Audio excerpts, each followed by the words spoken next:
नमस्कार दोस्तों, स्वागत है आपके अपने YouTube चैनल संस्कृत अड्डा पर। दोस्तों, आज की जो वीडियो इसमें हम करने वाले हैं आपका DT+P में जो एग्ज़ाम होने वाला है PGT वाला, तो आपके एग्ज़ामों के लिए महत्वपूर्ण क्वेश्चन आज की वीडियो में हम यहाँ पर करने वाले हैं। दर्शन शास्त्र में जो संख्या कारिका है इसको आज की वीडियो में हम यहाँ पर करने वाले हैं। हमारे पास एक कमेंट आया हुआ था कि हमारे पास जो है संख्या कारिका जो आप एक बार करा दें, तो इसी को आज की वीडियो में हम यहाँ पर करने वाले हैं। क्या कौन कौन से महत्वपूर्ण क्वेश्चन है जो एग्ज़ाम की दृष्टि से रहेंगे और जिनकी ज़्यादातर संभावना है एग्ज़ाम में आने की या जो एग्ज़ाम में पहले भी पूछे गए हैं, तो उन्हीं को आज की वीडियो में हम यहाँ पर जो विस्तार पूर्वक करने वाले हैं और सभी ये महत्वपूर्ण हैं। इनसे पहले वाली वीडियो अगर आपने नहीं देखी थी तो कुछ वीडियो तो आपको इस वीडियो के अंत में मिल जाएगी और कुछ वीडियो जो आपको हमारे चैनल की प्लेलिस्ट में मिलेंगी। तो DT+P जो उसके नाम से प्लेलिस्ट बनी हुई है और उसमें जो हमने पूरे वर्ष में जो आपके एग्ज़ाम हुए थे, चाहे वे TGT वाले थे या PGT वाले थे, वे हमने उसमें किए थे। तो उसे आप देख लीजिएगा एक बार अगर आपने अभी तक नहीं देखे हैं तो जल्दी से अपने जो क्वेश्चन हैं उसे देख लेते हैं। तो संख्या कारिका जो है ये ईश्वर कृष्ण के द्वारा रचित है, तो इनकी है संख्या कारिका। संख्या दर्शन जो इसके अंदर 25 जो तत्व है इनको अंगीकार किया जाता है। तो एक क्वेश्चन तो यहाँ से एग्जाम में यही आता है कि संख्या दर्शन जो इसमें कितने तत्व आते हैं, तो इनकी संख्या 25 है। कौन कौन से होते हैं वो आगे हम पढ़ेंगे और उनकी मीमांसा भी बड़े ही ढंग से इस दर्शन के अंदर की गई है। इन पंचविषयी पदार्थों के ज्ञान से जीव आध्यात्मिक, अधिभौतिक और अधिदैविक इन 3 प्रकार के दुखों से सर्वथा छुटकारा प्राप्त कर लेता है। अब दुख, ये भी क्वेश्चन एग्जाम में कई बार देखने को मिलता है, 3 प्रकार के दुख कौन कौन से हैं? आध्यात्मिक, आधिभौतिक और अधिदैविक। सांख्य ने तीनों दुखों के विनाश का कारण इसी विवेक ज्ञान के अंत में स्वीकार किया था, जैसा कि ईश्वर ने संख्या कारिका में बतलाया है। और ये पदार्थ वाला क्वेश्चन जो है ये भी हमने किया था, क्योंकि ये भी एग्जाम में आता है। तो 7 जो पदार्थ होते हैं, द्रव्य, गुण, कर्म, सामान्य, विशेष, माह्य भाव, ये आपको तर्क भाषा में भी मिल जाएगा, तर्क संग्रह में भी मिल जाएगा, क्योंकि इनका आपस में संबंध होता है एक दूसरे से। तो उसे भी आप देख लीजिएगा, सभी हमने कराए थे, तो प्लेलिस्ट में जो आपको ये वाली वीडियो मिल जाएंगी। तो यहाँ पर ईश्वर कृष्ण ने संख्या कारिका जो है इसके बारे में क्या कहा था? तो दुख त्रय विज्ञात जिज्ञासा है तो तद अभिघात के दृष्टि से अर्थ चेत अनेकांत अत्यंत भाव। मतलब अर्थात इस संसार जो है इसके अंदर, संसार के अंदर आकर प्राणी मात्र जब आध्यात्मिक, अधिभौतिक और अधिदैविक इन 3 प्रकार के दुखों का अनुभव करता है, दुख त्रय अभिघात, मतलब जो 3 दुखों की बात हुई है, आध्यात्मिक, अधिभौतिक और अधिदैविक, इन तीनों प्रकार के दुखों का जब अनुभव करता है, तब उस समय 3 प्रकार के दुखों के विनाश के कारण में जिज्ञासा जो है वो उत्पन्न होती है। जिज्ञासा क्या है? उत्पन्न होती है कि उनकी निवृत्ति का जो कारण है वो कौन है, और यदि वह जिज्ञासा दुख की निवृत्ति के कारणीभूत औषध सेवन अथवा कामनी के उपभोग से रूप दृष्ट उपाय से ही शांत हो जाते हैं, तो शास्त्र के आधार पर होने वाले दूर अधिगम तत्व ज्ञान की क्या आवश्यकता है? इसका उत्तर दिया गया था, पूर्वोक्त 3 प्रकार के दुखों की निवृत्ति दृष्ट उपाय से एकांतिक, मतलब आवश्यक रूप से, तथा अत्यंतिक, फिर कभी भी दुख उत्पन्न न हो, इस रूप से नहीं होती है। इसलिए उसकी निवृत्ति के लिए शास्त्र में होने वाला तत्व ज्ञान ही श्रेयस्कर है। इससे तो केवल दुख त्रय के विनाशकारिणी मूल वस्तु में जिज्ञासा का प्रदर्शन बतलाया है। वह दुख त्रय से विनाश का कारण कौन है, इसका स्पष्टीकरण ईश्वर कृष्ण ने अपनी संख्या कारिका में आगे बतलाया था। तो जैसे यहाँ पर ये श्लोक है, इसके माध्यम से भी बतलाया गया है। दृष्टवद अनुसर्विक सह विशुद्ध क्षति अतिशयुक्त है, तद विपरीत श्रेयान व्यक्त अव्यक्त विज्ञानात्। तो इस प्रकार से व्यक्त, अव्यक्त, प्रकृति, ज्ञेय, पुरुष, इनके भेद ज्ञान से ही दुख त्रय से छुटकारा प्राप्त होता है। इन 25 प्रकार के पदार्थों का अंतर्भाव ईश्वर कृष्ण ने केवल 4 पदार्थों में ही कर दिया था। अब ये जैसे श्लोक है, कई बार तो ये श्लोक ही आ जाता है, इसके अंदर से जैसे पूछ ले जाएगा रिक्त स्थान बनाकर इसके अंदर क्या, यहाँ पर क्या आएगा। तो क्योंकि एग्ज़ाम है, कुछ भी किसी भी तरीके से पूछा जा सकता है। तो 4 पदार्थों में बतला दिया था इनको ईश्वर कृष्ण ने। मूल प्रकृति, विकृति, महत आदि। प्रकृति एवं विकृति है शब्द। षोडश है तो विकार न प्रकृति न विकृति पुरुष। तो ये क्वेश्चन भी आता है एग्जाम में पुरुष का। पुरुष क्या है, न मतलब 16 जो विकार है उसमें न प्रकृति है न ही विकृति है। तो इसके बारे में आगे हम पढ़ेंगे, आपको फिर ये सारा समझ में आ जाएगा। और ये कितनी विकृति है कितनी प्रकृति है, ये सारे के सारे जहाँ एग्ज़ाम में आते हैं वो हम आगे देखेंगे, वहाँ पर आपको सारे के सारे जो स्पष्ट हो जाएंगे। अर्थात संसार की रचना करने वाली मूलभूत प्रकृति किसी की भी कार्य मतलब विकृति नहीं है, अपितु वह समस्त चराचर विश्व के कारण अविकृति ही है। और महत आदि 7 पदार्थ किसी के कारण प्रकृति किसी के कार्य विकृति, ये दोनों माने गए हैं। तथा 16 पदार्थ पंच ज्ञानेन्द्रिय, पंच कर्मेंद्रिय, पंच महाभूत और 1 मन, ये कार्य है। तो ये भी आप याद रखिएगा, 16 पदार्थों में 5 जो आपकी ज्ञानेन्द्रिय हैं, 5 कर्मेंद्रिय और 5 महाभूत, और साथ में जो 1 मन है उसको मिलाकर ये 5 × 15 और 1 16 हो जाते हैं। और पुरुष न किसी का कारण है और न किसी का कार्य है, वह एकमात्र पुष्कर कमल प्लासपत्र के समान निर्लेप है। जैसे कि हमने यहाँ पर पढ़ा था, पुरुष न प्रकृति न विकृति है, 16 जो विकार हैं। संख्या में सामान्यतः 4 पदार्थ माने गए हैं। अब ये क्वेश्चन भी आता है एग्जाम में, संख्या में कितने पदार्थ माने गए थे? 4। कारण कार्य, कार्य कारण उभय रूप और कार्य कारण अनुभवात्मक। तो एक क्वेश्चन तो यही बन जाता है। अब जिनमें कारण भूत पदार्थ केवल प्रकृति है और कार्य भूत पदार्थ 16 हैं। चक्षु आदि पंच ज्ञानेन्द्रिया, वाणी आदि पंच कर्मेंद्रिया, शब्द आदि पंच तन्मात्राएं और मन, महत, अहंकार, पंच तन्मात्राएं। तो ये हो जाएंगे इसमें। पंच तो आपकी ज्ञानेन्द्रिया, पंच कर्मेंद्रिया, पंच तन्मात्राएं, ये हो गई। और ज्ञानेन्द्रिया, पंच कर्मेंद्रिया, पंच तन्मात्राएं, 1 वाणी हो गई यहाँ पर, और मन हो गया, महत हो गया, अहंकार। और ये 7 पदार्थ का कारण कार्य उभय रूप है। और पुरुष न किसी का कारण है न किसी का कार्य है, इसलिए वह अनुभवात्मक है। और इस प्रकार इन 4 प्रकार के पदार्थों के 25 वेद हो जाते हैं। अब आगे इन पूर्व उक्त पदार्थों के साधक प्रमाण कितने हैं, कौन कौन से हैं, इनके बारे में आगे बताया गया है। सबसे पहले आ जाता है जो प्रमाण है। तो दृष्टम अनुमान आप्तवाचनम च सर्व प्रमाणम सित्वा त्रिविधम प्रमाणम इष्टम परमे सिद्धि प्रमाणधि। मतलब संख्या के अनुसार प्रमाणों की संख्या 3 है। एक क्वेश्चन तो यही बन जाता है, संख्या के अनुसार प्रमाण कितने हैं? 3। कौन कौन से? प्रत्यक्ष, अनुमान, शब्द प्रमाण। ये अलग पहले भी हमने कराए थे, आपके अलग अलग क्वेश्चन हैं ये बहुत सारे प्रत्यक्ष, अनुमान, शब्द के। तो पुराने वाली वीडियो जो इसमें मिल जाएंगे, अगर आप पढ़ना चाहते हैं तो पढ़ सकते हैं। तो संख्या के अनुसार कितने प्रमाण हैं? 3, प्रत्यक्ष, अनुमान, शब्द। अन्य लोगों से स्वीकृत और सब प्रमाण इन्हीं 3 प्रमाण से सिद्ध है। प्रमाणों को स्वीकार करने की आवश्यकता इसलिए है कि घट पट आदि प्रमेय पदार्थों की सिद्धि प्रमाण के आधार पर ही होती है।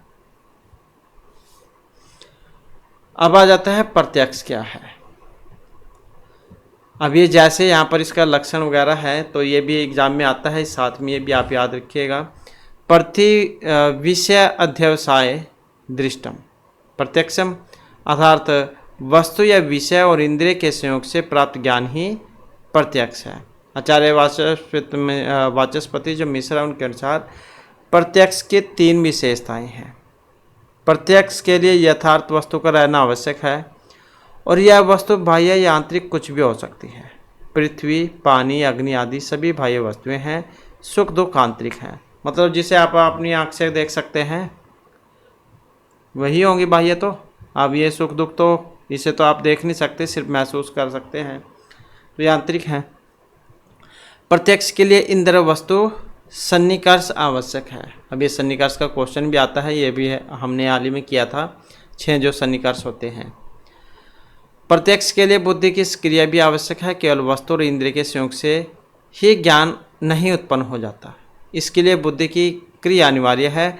बुद्धि में सत्व गुण रहने के कारण यह पुरुष के चैतन्य को प्रतिबिंबित करती है और ज्ञान उदय होता है। संश्लेषण और विश्लेषण का कार्य करके बुद्धि हमें प्रत्यक्ष ज्ञान देती है। सांख्य दर्शन के अनुसार प्रत्यक्ष 2 प्रकार का है, ये भी क्वेश्चन एग्जाम में आता है, निर्विकल्पक और सविकल्पक। निर्विकल्पक प्रत्यक्ष में वस्तु का केवल आभास मिलेगा और इसमें वस्तु के विषय में पूर्ण ज्ञान नहीं होता। इस प्रत्यक्ष ज्ञान की अभिव्यक्ति शब्दों के माध्यम से संभव नहीं है। यह ज्ञान शीशे एवं गूंगे के ज्ञान से मिलता जुलता है। शीशो और गूंगा अपने अनुभव को अभिव्यक्ति देने में असमर्थ होता है। तो यहाँ पर थोड़ा सा बड़ा कर लेते हैं हम।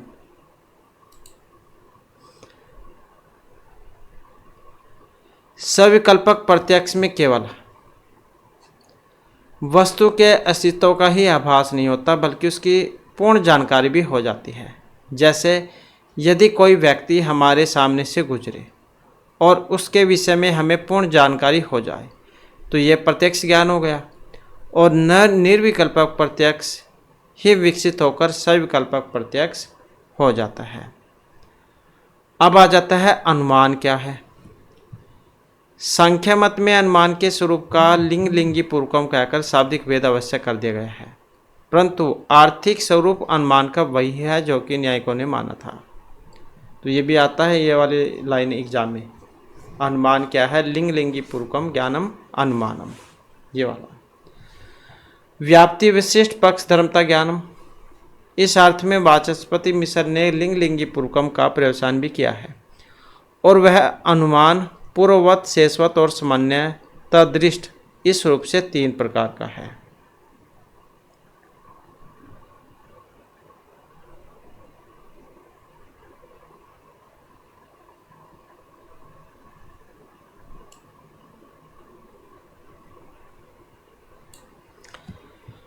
पूर्ववत है, जैसे पूर्ववर्त अनुमान 2 वस्तुओं के मध्य व्याप्ति संबंध पर आश्रित है। जैसे कि धुएं और आग में व्याप्ति संबंध रहने से धुएं की उपस्थिति से आग की उपस्थिति का अनुमान किया जाता है।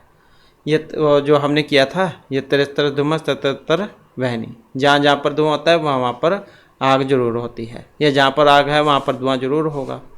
तो ऐसा अंदाज़ा लगाया था। तो पूर्वतः अनुमान 2 वस्तुओं के मध्य व्याप्ति संबंध पर जो आश्रित है। धुएं और अग्नि में व्याप्ति संबंध रहने से धुएं की उपस्थिति से आग की उपस्थिति का अनुमान लगाया जाता है। जैसे बादलों से आच्छादित आकाश को देखकर और बिजली की कड़कड़ाहट को सुनकर भाविकालीन वृष्टि कार्य का अनुमान होता है। मतलब जैसे काले बादल आ जाते हैं तो आप क्या अंदाज़ा लगाते हैं कि बरसात होगी, ऐसा अंदाज़ा लगाते हैं आप। अब आ जाता है शेषवत क्या है। अनुमान उसे कहते हैं जहाँ कार्य से कारण का अनुमान होगा, क्योंकि अंतिम कार्य को शेष शब्द से कहा गया है और उस कार्य रूप लिंग से होने वाले अनुमान को शेषवत अनुमान। उदाहरण के लिए प्रातःकाल चारों ओर पानी जमा देखकर रात में वर्षा के हो चुकने का अनुमान लगाना। तो जैसे आप रात को सोते हैं और अपना जो आगे बगीचा है या आंगन है, बेड़ा है, तो वो आप गिल्ला देखते हैं, अपनी छत मकान की गिल्ली देखते हैं, तो आप सोचते हैं कि जरूर रात बरसात आई होगी। तो वही है। अब आ जाता है सामान्यता दृष्ट। यदि 2 वस्तुओं को साथ साथ देखें तब एक को देखकर दूसरे का अनुमान करना, ये हो जाएगा सामान्यता दृष्ट। हम लोगों ने बगुले को उजला पाया है। जो ही हम सुनते हैं कि अमुक पक्षी बगुला है तो ही हम अनुमान करते हैं कि वह उजला होगा। मतलब कलर कह लो आप, जैसे बगुला है, बगुला पता है सफ़ेद कलर का होता है, किसी ने बगुला कह दिया तो आपका ध्यान क्या जाएगा, वो सफ़ेद कलर का होता है। कौवा कह दिया तो उसमें भी आपका ध्यान जाएगा कि काले रंग का होता है, तो वही है। इसके बाद है शब्द। आप श्रुति आप वचनम, आप पुरुष के द्वारा उच्चरित यथार्थ वाक्य से उत्पन्न वाक्यार्थ ज्ञान को ही शब्द प्रमाण कहा गया है।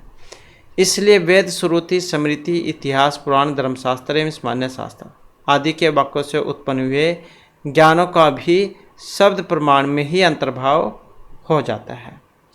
बौद्ध, जैन और चारवाक दर्शन प्रभृति वाक्यों के प्रमाण्य का निराश इसलिए हो गया है कि वे अनुक्त उच्चरित हैं। सत्कार्यवाद क्या है? सांख्य दर्शन सत्कार्यवाद का समर्थक है। सत्कार्यवाद का मतलब है कि कार्य कारण में सत होता है, अर्थात कार्य न तो कोई नवीन वस्तु है और न ही कोई नया आरंभ, बल्कि वह कारण की ही बदली हुई अवस्था है। और इस परिवर्तन को नया आरंभ कहने के स्थान पर कारण की व्यक्त अवस्था कहना उचित है, अर्थात कारण में कार्य पहले अव्यक्त था और अब व्यक्त हो गया है। संख्या कारिका में सत्कार्यवाद की स्थापना इस कारिका के द्वारा बतलाई गई है। अब ये भी आता है एग्जाम में आपका, ये वाला कई बार तो स्थान में भी देखने को मिला है। असद कारणात उपादान ग्रहणात सर्वसंभव अभावात शक्तस्य शक्य कारणात कारण भावात सत्कार्य। ये सारे अलग अलग हैं जितने यहाँ पर आए हैं। असद कारणात उपादान ग्रहणात सर्वसंभव अभावात शक्तस्य शक्य कारणात कारण भावात सत्कार्य, ये सारे अलग अलग हैं। तो इनके बारे में आगे फिर बतलाया गया है यहाँ पर। तो सबसे पहले आ जाता है असद कारणात, तो जिसका अस्तित्व ही नहीं है उसकी कभी उत्पत्ति नहीं हो सकती। बालू में घी का भाव है, इसलिए किसी प्रकार से बालू से घी नहीं निकाला जा सकता। तो असद कारणात का मतलब है वो चीज़ उसमें होनी चाहिए। अब रेत है, रेत में ना तो पानी है न ही घी बन सकता उससे, तो बालू में क्या है, घी का अभाव है, तो इसलिए किसी प्रकार से बालू से घी नहीं निकाल जा सकता। मतलब वो कोई भी चीज़ है वो उसमें होनी चाहिए। उपादान ग्रहणात, किसी कार्य की उत्पत्ति के लिए उपयुक्त कारण की खोज की जाती है। जैसे दही उत्पन्न करने के लिए दूध की खोज की जाती है, और तेल उत्पन्न करने के लिए तिल जो होते हैं उसकी खोज होती है। मतलब जिसके अंदर तेल होगा, सरसों है, मतलब जिसके अंदर तेल हो। तो इससे पता चलता है कि कार्य अपने खास कारण में पहले से ही रहता है, और ऐसा ना होता तो घी उत्पन्न करने के लिए हमें दूध की और तेल उत्पन्न करने के लिए तिल की जरूरत नहीं होती। अगर उसमें होगा तभी तो निकालेंगे। जैसे दूध है, दूध से दही मिलती है, ऐसे ही तिल हैं, उनसे हमें तेल मिलता है, वो पहले से विद्यमान रहते हैं। अगर हमें पता होता कि इनमें से या किसी और चीज़ में से भी हम या तेल या घी निकाल दूध दही जा प्राप्त कर सकते हैं, तो इनकी तो हमें जरूरत ही नहीं थी फिर।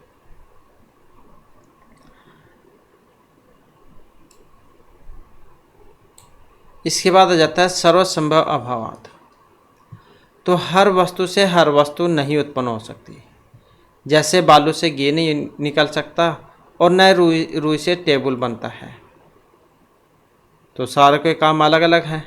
रेत का काम अलग है, रेत में से घी नहीं निकल सकता। ऐसे ही रुई है।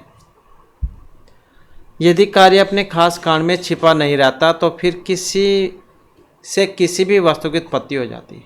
मतलब ये जैसे बालू है, अगर आप बालू से हम घी प्राप्त कर लेते फिर तो सारा सिस्टम ही जो अलग हो जाता। तो बालू से घी नहीं निकलता और न रुई से टेबल। यदि अपने खास कारण में छिपा नहीं रहता तो फिर किसी से भी किसी वस्तु को उत्पन्न किया जा सकता था। शक्तस्य शक्य कारणात्, कारण अपनी योग्यता के अनुकूल ही कार्य उत्पन्न करता है। दूध केवल दही, मलाई, अन्य कोई खाद्य पदार्थ बना सकता है, इससे खाद नहीं बन सकती। तो इसी प्रकार से तिल केवल तेल या खड़ ही उत्पन्न कर सकता है, चीनी नहीं प्राप्त कर सकते हम इससे। तो इससे सिद्ध होता है कि कारण किसी कार्य में को उत्पन्न कर सकता है जिसके लिए वह योग्य हो।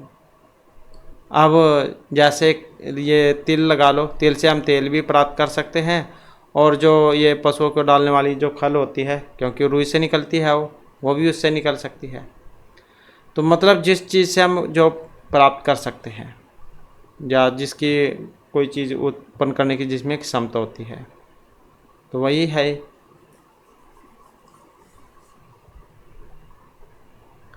तो ऐसा इसलिए होता है क्योंकि कार्य पहले से ही अपने कारण में निहित रहता है। क्योंकि तेल लगा लो, तिलों में पहले से ही रहता है तेल। अब है कारण भावात सत्कार्यम। कार्य और कारण ये अभिन्न है। वास्तव में कारण और कार्य एक ही वस्तु के दो पहलू हैं, इन्हें एक दूसरे से अलग नहीं किया जा सकता। कारण कार्य का छिपा हुआ रूप है और कार्य कारण का खुला हुआ रूप। इससे हमें पता चलता है कि कार्य कारण में उत्पत्ति के पूर्व विद्यमान रहता है। पुरुष स्वरूप को अगर हम देखें तो सांख्य के द्वैतवाद में प्रकृति के अतिरिक्त दूसरी सत्ता पुरुष की ही कही गई है।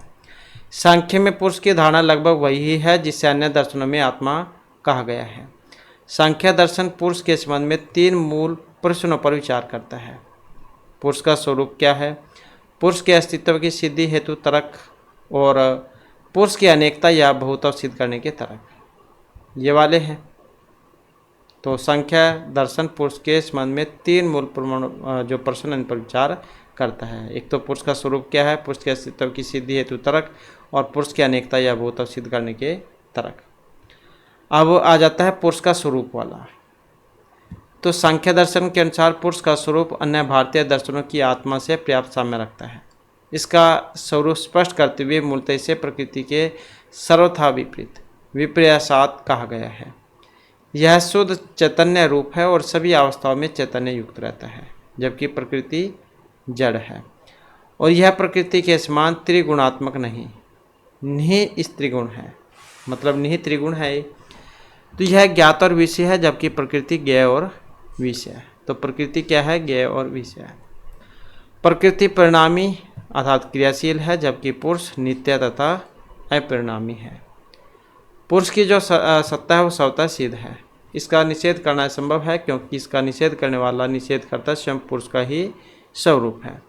यह सत्य और चेतन तो है किंतु आनंद स्वरूप नहीं, क्योंकि आनंद की उत्पत्ति सत्व गुण से होती है। 3 गुण होते हैं, सत्व, रज और तमोगुण, वो आगे हम पढ़ेंगे अभी। तो सत्व गुण से होती है, जबकि अन्य त्रिगुण या निर्गुण है। पुनः यह कर्ता नहीं भोक्ता मात्र है, क्योंकि यह चेतन किंतु निष्क्रिय है और प्रकृति और उसके विकारों का उसी प्रकार भोग करता है जैसे राजस्व अन्न उत्पन्न नहीं करते हुए भी अन्न का भोग करता है। संख्या का पुरुष अन्य दर्शनों के आत्म विचार के समान होते हुए भी कुछ दृष्टियों से उनसे भिन्न है। अब चार्वाकीय देह आत्मवाद के विरुद्ध यह पुरुष या आत्मा की भिन्न व नित्य सत्ता स्वीकार करता है। बौद्ध दर्शन मानता है कि आत्मा स्थायी नहीं है बल्कि चेतना का प्रवाह मात्र है, जबकि सांख्य ने पुरुष को नित्य माना था। तो पुरुष को क्या माना था, नित्य। न्याय और वैशेषिक चेतना को आत्मा का आगंतुक गुण मानते हैं, जबकि सांख्य अनुसार चेतना पुरुष का स्वभाव है।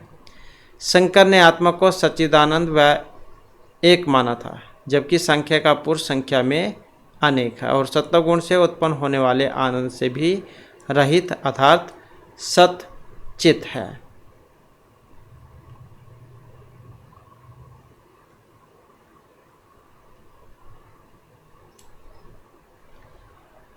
पुरुष के अस्तित्व की सिद्धि हेतु क्या तर्क दिए गए थे। तो ईश्वर कृष्ण की संख्या कारिका में पुरुष की सत्ता सिद्ध करने हेतु 5 तर्क दिए गए थे। कौन कौन से थे, अब ये भी आता है एग्जाम में। संघात प्रार्थवात, त्रिगुणादि विपर्यात, अधिष्ठानात्, पुरुष अस्ति भोक्तृभावाद, कैवल्यार्थ प्रवृत्तेश्च, ये वाला।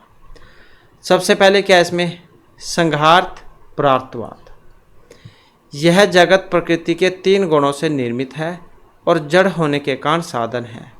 अब क्वेश्चन ये है कि इसका साध्य कौन है। यदि जड़ पदार्थ को ही इसका साध्य माने तो अनअवस्था दोष पैदा होगा। तो इसका साध्य वही होगा जो चेतन हो और भोक्ता हो। यह पुरुष ही है और यह प्रयोजनमूलक प्रमाण है। तो इनके नाम आप ये याद रखिएगा।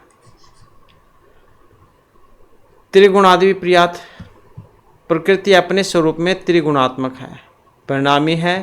तार्किक दृष्टि से त्रिगुण निर्गुण की ओर संकेत करता है और परिणामी अपरिणामी की ओर।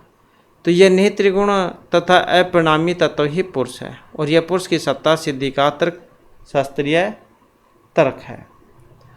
अधिष्ठानात्, कोई भी क्रिया किसी आधार की अपेक्षा रखती है। अब प्रश्न है कि चिंतन तथा अनुभव विज्ञान इत्यादि का अधिष्ठान कौन है। यह प्रकृति नहीं हो सकती, क्योंकि प्रकृति ज्ञेय विषय जड़ है, जबकि अधिष्ठान ज्ञाता विषय चेतन होना चाहिए। यह अधिष्ठान पुरुष ही है। इस तर्क को तत्वमीमांसा तर्क कहते हैं। अब आ जाता है भोक्तृ भावार्थ। तो प्रकृति और उसके विचार जड़ होने के कारण भोग्य हैं, इसलिए भोक्ता की अपेक्षा रखते हैं। इसका भोक्ता वही हो सकता है जो जड़ न हो अर्थात चेतन हो, और यह चेतन भोक्ता पुरुष ही है। इसे नीतिपरक प्रमाण कहा गया है। अब आगे है कैवल्यार्थ प्रवृत्तिश्च। बहुत से व्यक्ति कैवल्य की प्रवृत्ति से युक्त होते हैं और उसके लिए अत्यधिक प्रयास भी करते हैं। प्रश्न है कि कैवल्य की प्रवृत्ति व प्राप्ति किससे होती है। यह सत्ता पुरुष की ही है, और इस तर्क को धार्मिक तथा आध्यात्मिक तर्क कहा गया है। अब आगे आ जाता है पुरुष की अनेकता सिद्धि के क्या तर्क थे। तो सांख्य, दर्शन, जैन, न्याय, वैशेषिक, मीमांसा। दर्शन के समान आत्मा की अनेकता में विश्वास रखते हैं। पुरुष या आत्मा की अनेकता सिद्ध करने के लिए वह 3 तर्क प्रस्तुत करते हैं।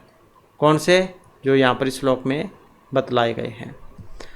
जन्म मरण करणाना प्रतिनियमात अयुगपत प्रवृत्तिश्च पुरुष बहुतम सिद्धम त्रयगुण विपर्यात चाय। कौन कौन से हैं? जन्म मरण करणानाम प्रतिनियमात, ये वाला हो गया, क्योंकि इन्हीं के बारे में है जो 3 बतलाए गए थे यहाँ पर। तो यदि पुरुष को अनेक न माना जाए तो विभिन्न व्यक्तियों के जन्म, मृत्यु तथा अनुभव अलग अलग नहीं माने जा सकते हैं, जबकि अनुभव से हम जानते हैं कि विभिन्न के जन्म और मृत्यु आदि भिन्न भिन्न होते हैं। यदि पुरुष एक ही होता तो एक व्यक्ति के जन्म से सभी जीवित हो जाते और एक की मृत्यु से सभी मर भी जाते। अयुगपत प्रवृत्ति, इस तरह के अनुसार सभी व्यक्तियों की प्रवृत्ति के परस्पर भिन्न होने का यही कारण है कि सभी में भिन्न भिन्न पुरुष हैं, और प्रवृत्ति का मतलब है मानसिक और शारीरिक कर्म। प्रत्येक व्यक्ति के मानसिक और शारीरिक कर्म इसलिए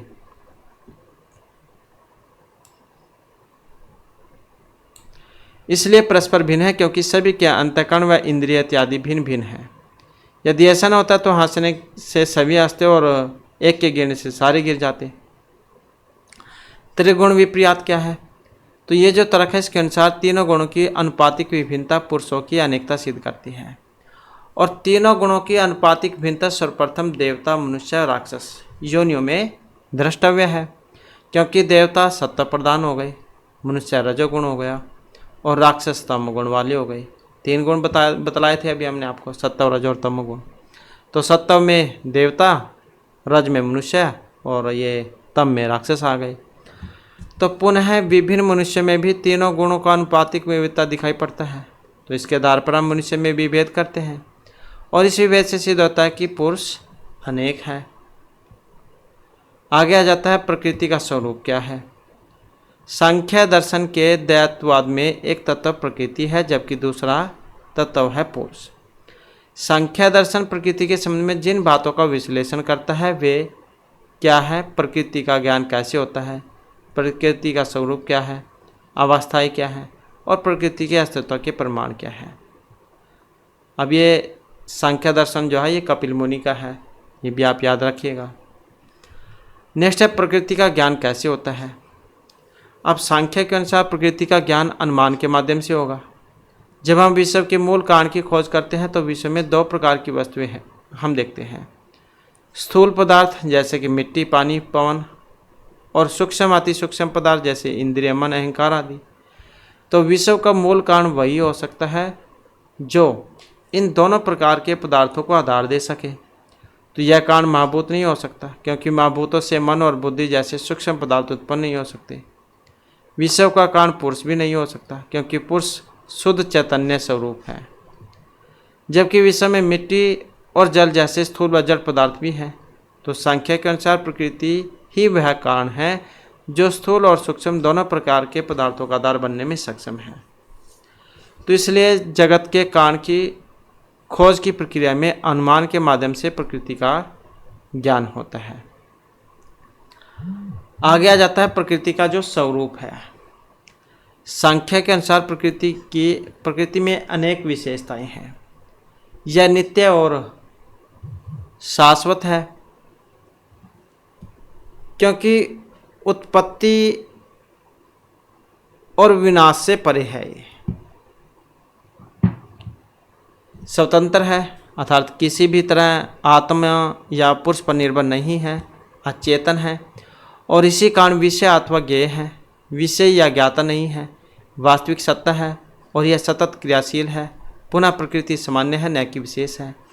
तो इन विशेषताओं से युक्त होने के कारण प्रकृति को कई नामों से व्यक्त किया गया है, जैसे अव्यक्त अर्थात विश्वरूपी कार्य की अव्यक्त अवस्था, प्रधान अर्थात विश्व का मूल कारण, आजा अर्थात नित्य व शाश्वत, अनुमान अर्थात अनुमानगम्य और प्रसव धर्मिणी अर्थात परिणामी या जगत को जन्म देने वाली। आगे आ जाता है प्रकृति के जो 3 गुण हैं। तो सांख्य दर्शन प्रकृति की व्याख्या उसके 3 गुणों के माध्यम से करता है, जो केवल प्रकृति से उत्पन्न प्रत्येक वस्तु में उपस्थित होती है। कौन कौन से गुण हैं? सत्व, रज और तमोगुण। ये सूक्ष्म तथा अतीन्द्रिय है, इसलिए अनुमान के विषय हैं। सत्व गुण शुद्धता का प्रतीक है। ये तीनों के तीनों जो है वेरी वेरी इंपॉर्टेंट है और एग्जाम में जो इनके बारे में जरूर आता है। अगर आपका इसमें सिलेबस में तर्क भाषा, तर्क संग्रह, विधान सार वगैरह हैं तो इसमें से फिर ये जरूर आता है, क्योंकि सारों में आ जाते हैं। 3 गुण होते हैं, सत्व, रज और तमोगुण। सत्व शुद्धता का प्रतीक है, जिससे आनंद और ज्ञान की उत्पत्ति होती है। सूर्य, अग्नि, मन तथा बुद्धि में प्रकाशित होना या ज्ञान प्राप्त करने की क्षमता इसी से आती है। और कैसा होता है ये? हल्का, इसलिए ऊर्ध्वगमन करने वाला है, मतलब ऊपर की ओर गमन करता है।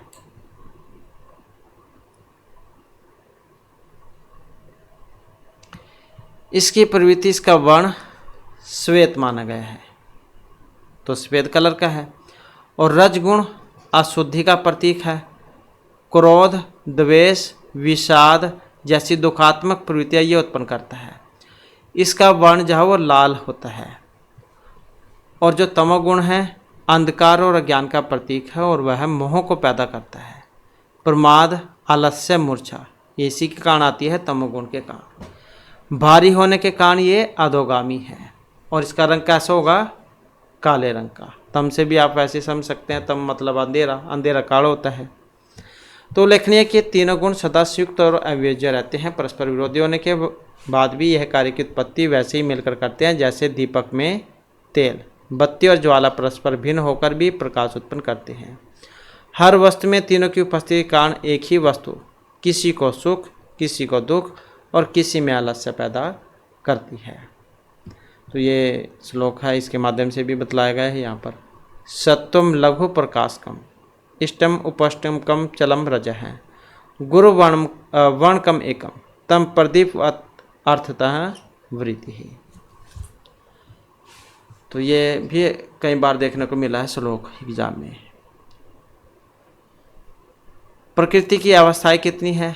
तो संख्या के अनुसार प्रकृति की 2 अवस्थाएं हैं, साम्य और वैषम्य अवस्था। साम्य अवस्था में प्रकृति में स्वरूप परिणाम सतत रूप से चलता रहता है। प्रकृति इस समय भी निरंतर सक्रिय होती है, किंतु इस समय सत्व, रज और तमोगुण अपने अपने भीतर ही क्रियाशील रहते हैं। यह अवस्था तब बदलती है जब पुरुष की सन्निधि के कारण गुण क्षोभ होता है और इससे सर्वप्रथम रजस गुण गतिशील होगा और तदुपरांत तीनों गुण एक दूसरे के साथ क्रिया प्रतिक्रिया करते हैं और यही विरूप परिणाम है जो सृष्टि के लिए उत्तरदायी है। और इसी कारण विश्व की सभी वस्तुओं का निर्माण होता है और उनकी प्रवृत्ति भी उनमें विद्यमान गुणों के अनुपात से निर्धारित होती है। संख्या के अस्तित्व के तर्क क्या थे? संख्या दर्शन ने प्रकृति के अस्तित्व को सिद्ध करने के लिए 5 तर्क प्रस्तुत किए थे, जो ईश्वर कृष्णकृत संख्याकारिका की इस तारिका में संख्याकारिका की जो कारिका इसमें बतलाए गए हैं। भेदा नाम परिमाणात समन्वयात शक्तितः प्रवृत्तेश, कारण कार्य विभागात अविभागात वैश्व रूपस्य है। तो ये जो जितने श्लोक है सारे जो आप याद रखिएगा, ये भेदा नाम परिमाणात। जगत के संपूर्ण पदार्थ परिमित अर्थात सीमित है। परिमित पदार्थ का आधार परिमित को नहीं माना जा सकता क्योंकि इससे अनवस्था दोष उत्पन्न होता है। परिमित वस्तु परिमित आधार की अपेक्षा रखती है और भेद अभेद की, तो ये परिमित आधार प्रकृति ही है। और समन्वयात क्या है? जगत के जो सभी पदार्थ सुख दुख मोहात्मक हैं क्योंकि वे सत्व रज और तम गुण नामक गुणों से बने हैं। प्रश्न है कि इन तीनों गुणों को मूल रूप से कौन धारण करता है? पुरुष ऐसा नहीं कर सकता क्योंकि निर्गुण है वो, तो इसलिए तीनों गुणों का समन्वय करने वाली सत्ता प्रकृति है। शक्तितः प्रवृत्तेश्च, कोई भी कार्य तभी उत्पन्न होगा जब उसके लिए समर्थ कारण विद्यमान हो। जगत में दो प्रकार के पदार्थ हैं, स्थूल और सूक्ष्म अति सूक्ष्म पदार्थ। तो इस जगत का समर्थ कारण वही हो सकता है जो दोनों को धारण करे, और यह कारण महाभूत नहीं हो सकता क्योंकि वे सूक्ष्म पदार्थों को धारण नहीं कर सकते। तो यही कारण है कि पुरुष भी नहीं हो सकता क्योंकि शुद्ध चैतन्य स्वरूप होने के कारण वह जड़ पदार्थों को धारण नहीं कर सकता है। तो इसलिए जगत का समर्थ कारण प्रकृति ही है।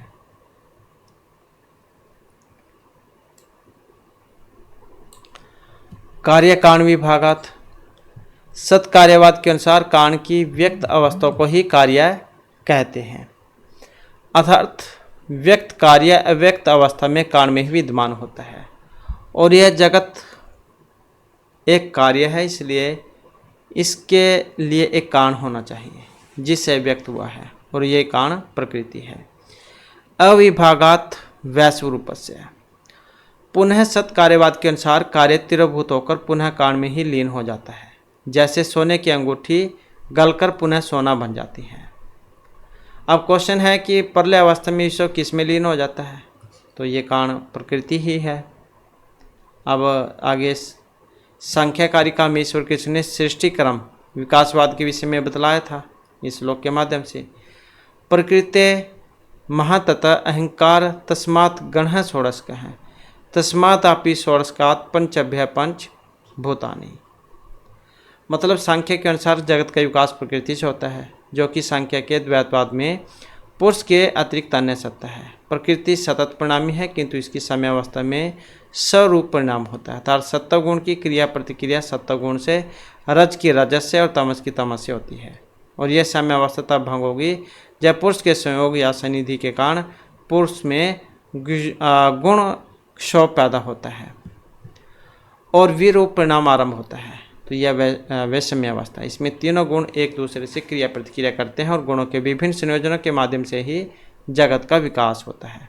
अब प्रश्न उठता है कि पुरुष और प्रकृति में संयोग क्यों और किस प्रकार होता है? क्योंकि पुरुष स्वभावतः शुद्ध चेतन है जबकि प्रकृति अचेतन है। तो सांख्य का उत्तर है कि पुरुष और प्रकृति दोनों को एक दूसरे की आवश्यकता होती है, तो दोनों की आवश्यकता होती है। और इनका अंधे और लंगड़े के समान संयोग बताया गया था पुरुष और प्रकृति का। तो पुरुष चेतन किंतु निष्क्रिय है जबकि प्रकृति अचेतन किंतु सक्रिय है। दोनों अपने उद्देश्य तभी पूरा कर सकते हैं जब एक दूसरे की सहायता करें। प्रकृति पुरुष के सामने खुद को प्रदर्शित करना चाहती है क्योंकि यह विषय और भोग्य मानी गई है। पुरुष के कैवल्य हेतु भी आवश्यक है कि वह प्रकृति और उसके विकारों से अपनी भिन्नता को समझे। तो दोनों के संयोग से व्याख्या क्या की गई है? तो सांख्य ने पंगु अंध न्याय के माध्यम से की है, मतलब अंधे और लंगड़े के समान प्रकृति और पुरुष का संयोग माना था। तो जिस प्रकार कोई लंगड़ा व्यक्ति अंधे व्यक्ति के कंधे पर बैठकर रास्ता बताता रहे तो दोनों जंगल पार कर सकते हैं, वैसे ही विरोधी स्वभाव के होने के बावजूद पुरुष और प्रकृति भी अपने अपने उद्देश्य की पूर्ति के लिए सहयोग करते हैं।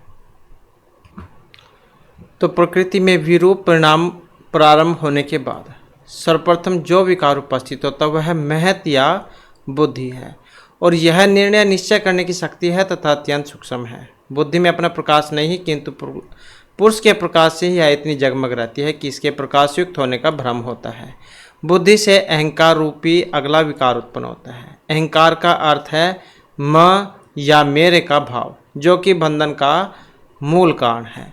अहंकार के तीन भेद होते हैं, कौन कौन से? सात्विक, राजसिक और तामसिक। वही बस तीनों वाले सत्व रज तम गुण, इन्हीं का आगे सात्विक, राजसिक और तामसिक बन गए। राजसिक अहंकार सबसे पहले सक्रिय होगा और शेष दोनों को गति प्रदान करेगा। सात्विक अहंकार से एकादश इंद्रियों का विकास होगा, जिसमें 5 बाह्य इंद्रिया, 1 आंतरिक ज्ञान इंद्रिया, मन और 5 कर्म इंद्रिय शामिल हैं। तामसिक अहंकार से 5 तन्मात्रों का विकास होगा। तन्मात्रा अति सूक्ष्म तथा सारूप है और ये 5 है: शब्द, रूप, रस, गंध, स्पर्श। इन 5 तन्मात्रों से स्थूल महाभूतों का विकास होता है। शब्द तन्मात्र से आकाश, शब्द व स्पर्श तन्मात्र से वायु, शब्द स्पर्श व रूप से अग्नि, शब्द रूप रस से जल और 5 तन्मात्रों से पृथ्वी का विकास होता है। 5 महाभूतों से ही जगत के सभी स्थूल पदार्थों का विकास संघात रूप में होता है। इस प्रकार प्रकृति में अव्यक्त जगत विरूप परिणाम के कारण व्यक्त होता है तथा प्रलय अवस्था में पुनः प्रकृति के तीनों गुणों के रूप में स्थित हो जाता है। आगे फिर जो है यहाँ पर जो सृष्टि चक्कर जो है ये बतलाया गया है, तो यहाँ पर आप इसमें देख सकते हैं। ये सृष्टि चक्कर है पुरुष और प्रकृति का संयोग। आगे फिर ये पुरुष, प्रकृति, महत और अहंकार ऐसे उत्पन्न हुए हैं। प्रकृति से आगे महत, महत से आगे अहंकार, फिर अहंकार, ये 3 हो गए: सत्व, रजस और तम, जो कि 3 गुण अभी पढ़े थे हमें। फिर ये जो सत्व जो है इसके आगे 5 ज्ञानेंद्रियाँ, 5 कर्मेंद्रियाँ और उभयात्मक जो इंद्रिय है मन, इसको माना गया है। 5 ज्ञानेंद्रिय की जो बात हुई थी, जो 5 होती है: नेत्र, श्रोत्र, घ्राण, रसन और त्वक। तो ये होते हैं 5। ऐसी 5 ज्ञानेंद्रिय होती हैं: वाक, पानी, पाद, पायु, उपस्थ। और जो तम है, तम में कौन कौन से हैं? शब्द, स्पर्श, रूप, रस, गंध, आकाश, वायु, अग्नि, जल, पृथ्वी। तो टोटल की बात करें तो इस प्रकार से टोटल ये 25 जो पदार्थ हैं ये हो जाते हैं, जैसे कि संख्या कारिका में हमने ऊपर पढ़ा था। तो इन सभी को मिलाकर जो है ये 25 तत्व यहाँ पर माने गए हैं। इसके बाद आ जाता है जो प्रत्यय सरक है। अब प्रत्यय सरक क्या है, इसके बारे में भी एग्जाम में जो आता है, तो ऐसा प्रत्यय सर्ग है: विप्रिय शक्ति तुष्टि सिद्धि आख्य, गुण वेश में विम्रियात तस्य भेदातु 50। कितने भेद होते हैं इसके? 50। प्रत्यय सर्ग के कितने में है? 50। ये भी क्वेश्चन एग्जाम में आता है। तो प्रकृति के कार्य बुद्धि की सृष्टि का निरूपण करते हुए बताया गया है कि यह बुद्धि की सृष्टि। तो प्रकृति के कार्य बुद्धि की सृष्टि का निरूपण करते हुए बताया गया था कि ये जो बुद्धि है, बुद्धि की सृष्टि यदि संक्षेप में 4 प्रकार की है, तथापि से सृष्टि के गुणों के न्यून अधिक होने के कारण परस्पर इनके विमर्दन से 50 भेद हो जाते हैं। और पूर्वोक्त 8 भाव पदार्थ: धर्म, अधर्म, ज्ञान, अज्ञान, विराग्य, अविराग्य, ऐश्वर्य, अनैश्वर्य का भी इन्हीं में अर्थात विपर्य, आसक्ति, तुष्टि, सिद्धि, इन चारों में अंतर्भाव हो जाता है। ये जो है एग्जाम की दृष्टि से वेरी वेरी इंपॉर्टेंट है सारा क्वेश्चन प्रत्यय सर्ग वाला। जैसे अज्ञान का विपर्य में, ज्ञान का सिद्धि में और धर्म, वैराग्य, ऐश्वर्य का तुष्टि में, अधर्म, अवैराग्य, अनैश्वर्य का शक्ति में अंतर्भाव हो जाता है। विपर्य के 5 भेद हैं, ये सारे जो एग्जाम में पूछे जाते हैं: तम, मोह, महामोह, तामीसर, अनतामीसर। आसक्ति के हैं 28 भेद।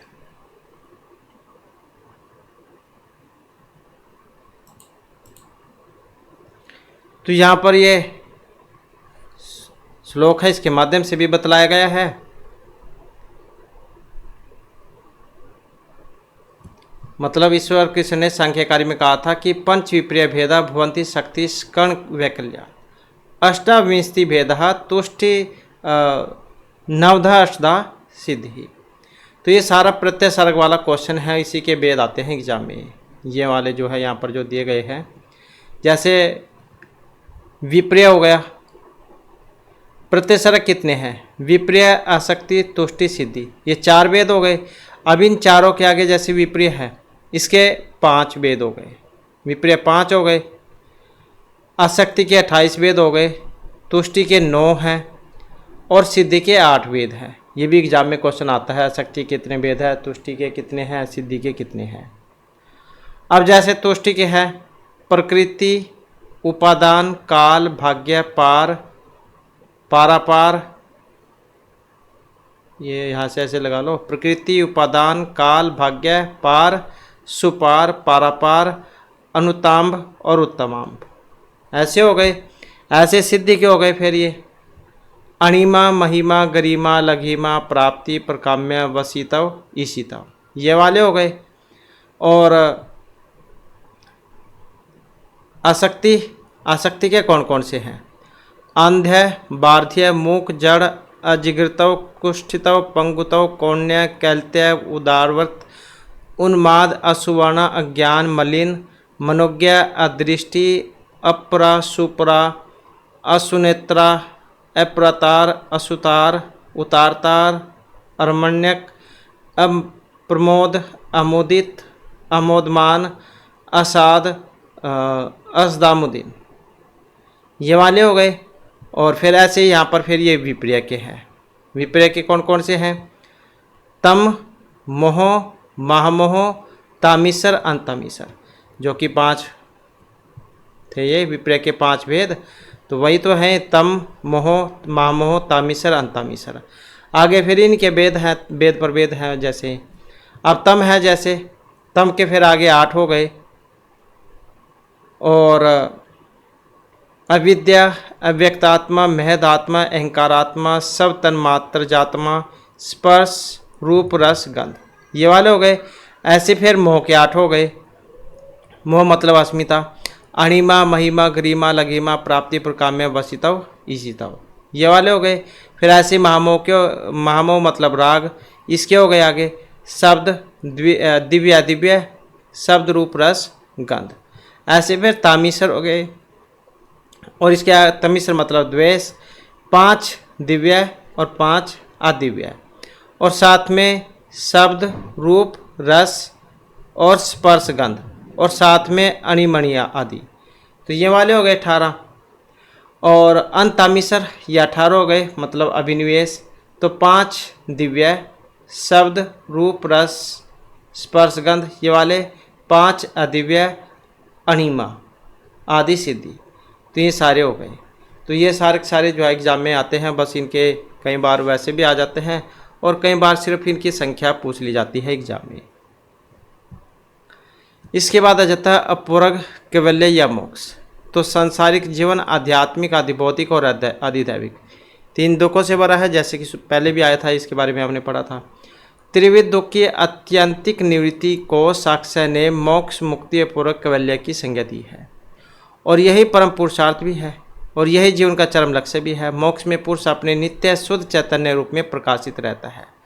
सांख्य ने मोक्ष में आनंद या सुख की स्थिति स्वीकार नहीं की है, क्योंकि प्रथम तो सुख दुख सापेक्ष है एवं दूसरे सुख दुख सत्व गुण का कार्य है और पुरुष स्वभावतः त्रिगुण अतीत है।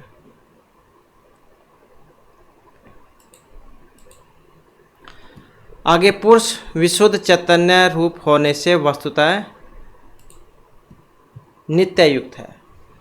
वह परिणाम अतीत तथा बंधन मोक्ष रहित है। बुद्धि में प्रकाशित अपने प्रतिबिंब के साथ तादात्म्य में स्थापित कर लेने के कारण अंतःकरण अवच्छिन्न चैतन्य के रूप में अर्थात जीव के रूप में प्रतीत होने लगता है। बंधन इस जीव का होता है और शुद्ध पुरुष का नहीं।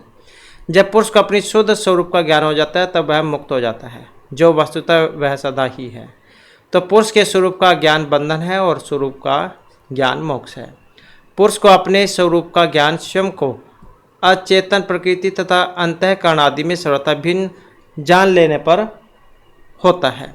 यह विवेक ज्ञान है। पुरुष और प्रकृति के भेद का ज्ञान है, कर्म गुणों से संभव है। इसलिए कर्म से मोक्ष नहीं मिल सकता, क्योंकि मोक्ष निहित त्रिगुण्य माना गया है। शुभ कर्मों से मतलब धर्म से स्वर्ग आदि और अशुभ कर्मों से अधर्म से नरक आदि की प्राप्ति होती है। ज्ञान से मोक्ष और अज्ञान से बंधन होता है। तो पुरुष को जब इस प्रकार का ज्ञान होता है कि मैं यह नहीं हूँ न अस्मि, अर्थात मैं अचेतन विषयज्ञ नहीं हूँ, तो मैं जड़ पुरुष या अंतःकरण नहीं हूँ, मैं बुद्धि में प्रतिबिंबित चैतन्य नहीं हूँ, अर्थात मैं अचेतन विषयज्ञ नहीं हूँ, मैं जड़ प्रकृति अंतःकरण नहीं हूँ, मैं बुद्धि में प्रतिबिंबित चैतन्य नहीं हूँ, कि यह मेरा नहीं है न मैं, अर्थात जो भी यह विषय है वह सब मेरा नहीं है, मेरा कुछ नहीं है, मैं ममकार से रहित हूँ कि यह मैं भी नहीं हूँ, न अहम, अर्थात मैं अहंकार भी नहीं हूँ। और जब यह ज्ञान तत्वाभ्यास से सुदृढ़ हो जाता है एवं निर्विकल्पक अनुभव का रूप ले लेता है, तो जहाँ ज्ञातव्य शेष नहीं रहता तब इसे केवल या विशुद्ध ज्ञान कहा जाता है। एवं तत्वाभ्यासा न अस्मि न में न अस्मि इत्या परिशेषम अविपर्याद विशुद्धम केवलम उत्पद्यते ज्ञानम। तो यह विशुद्ध चैतन्य पुरुष का स्वरूप है और यह स्वरूप ज्ञान ही मोक्ष है। सांख्य जीवन मुक्ति और देव मुक्ति दोनों को मानता है। समय ज्ञान होते ही पुरुष मुक्त हो जाता है। भले ही प्रारब्ध कर्मों के कारण यह संदेह बना रहे, तो यह जीवन मुक्ति की अवस्था है। तो इसमें देह रहने पर भी देह के साथ संबंध नहीं रहता, कर्म का बंधन नहीं होता, केवल प्रारब्ध कर्मों का भोग शरीर में होता है। यद्यपि जीवन मुक्ति इसमें लिप्त नहीं होता। जैसे कुम्हार का चाक, कुम्हार के हाथ हटा लेने पर भी पूर्व वेग के कारण थोड़ी देर तक वो घूमता रहता है और फिर वेग समाप्त हो जाने पर बंद हो जाता है। या जैसे कोई खिलौना, उसे लगा लो आप खिलौने से, जब तक आप जब उसमें चाबी दोगे, जब तक उसमें ऊर्जा रहेगी तब तक वो चलेगा और उसके बाद फिर क्या है, वो बंद हो जाता है।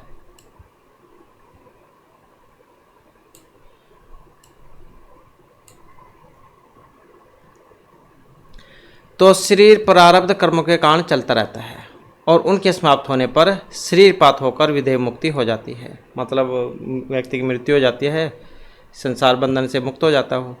तिष्ठिते संस्कार वशात चक्कर भ्रमीवद धृत शरीर है, प्राप्त शरीर भेदे चरितार्थवात प्रधान निवृत्त हो, एकांतिकम अत्यंतिकम उभयम केवलम आपनोति। मतलब संख्या के अनुसार पुरुष बंधन और मोक्ष से असंपृक्त है। अंतःकरण अवच्छिन्न जीव का लिंग शरीर के रूप में बंधन होता है और उसी का मोक्ष होता है। इस प्रकार प्रकृति बनती है और प्रकृति ही मुक्त होती है। इसलिए पुरुष का न तो बंधन है और न वह जन्म मरण रूपी संसार चक्कर में फंसता है, न वह मुक्त होता है, न और यह तो प्रकृति ही है जो लिंग शरीर के रूप में अनेक प्रकार के आश्रय में बनती है, संस्मरण करती है और मुक्त होती है। तस्मान न बध्यते न मुच्यते न पि संसरति कश्चित, संसरति बध्यते मुच्यते न नाश्रिया प्रकृति ही। तो जिस प्रकार से एक नर्तकी रंगमंच पर अपना नृत्य दिखाकर दर्शकों का मनोरंजन करके रंगमंच से चली जाती है, उसी प्रकार से प्रकृति भी पुरुष के समक्ष अपना प्रदर्शन करके निवृत्त हो जाती है। रंगस्य दर्शित्वा निवर्तते नर्तकी यथा नृत्यात् पुरुषस्य तथा आत्मानं प्रकाश्य निवर्तते प्रकृति ही। जब पुरुष प्रकृति के स्वरूप को देख लेता है तब विवेक ज्ञान के द्वारा मुक्त हो जाता है और प्रकृति भी पुरुष को भोग तथा फरक रूपी प्रयोजन सिद्ध करके निवृत्त हो जाती है। ईश्वर कृष्ण ने इसी को लक्ष्य करके कहा था, प्रकृति से अधिक सुकुमार कोई नहीं, वह इतनी लज्जाशील है कि एक बार पुरुष के द्वारा देख लिए जाने पर दोबारा उस पुरुष के सम्मुख कभी नहीं आती। प्रकृति सुकुमारतरम न किंचित अस्ति में मतिर्भवति या दृष्टा अस्मिति न पुनर्दर्शनम उपैति पुरुषस्य है। तो इस प्रकार से जो है आपका ये ईश्वर कृष्ण जैन के द्वारा जो रचित है सांख्यकारिका से महत्वपूर्ण क्वेश्चन थे।